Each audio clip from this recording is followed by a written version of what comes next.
घरे आके हमसे बात करे, मांगे में मोबाइल नंबर लागो तारा हाथ धरे। ओहो, अच्छा मजाक करती हो। गोरी फूला झाड़ी बारू, पापा के पारी बारू, लगलू पसारे तू तो पंख पियर फराक वाली।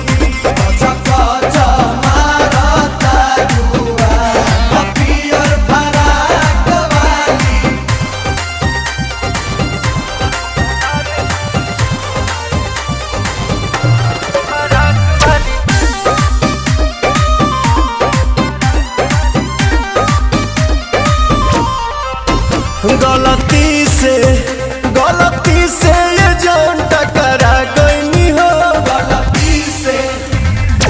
लड़की के देखी पागल आगिल बड़ा का, लागे कि भांग खा के आगिल बड़ा का।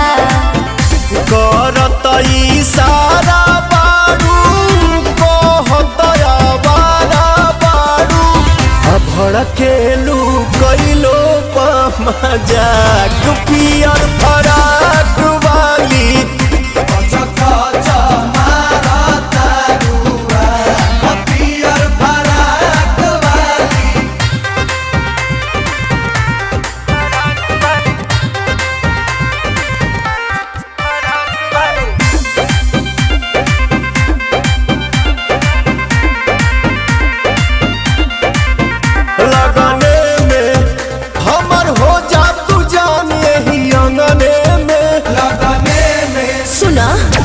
हमके पटावेला तू फूलवे से, मारब चला के रसगुलवे से।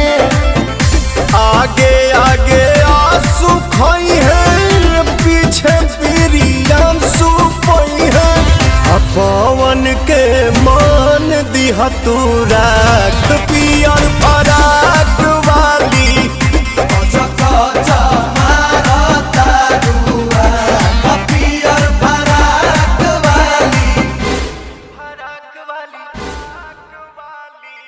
लगलू पसारे तू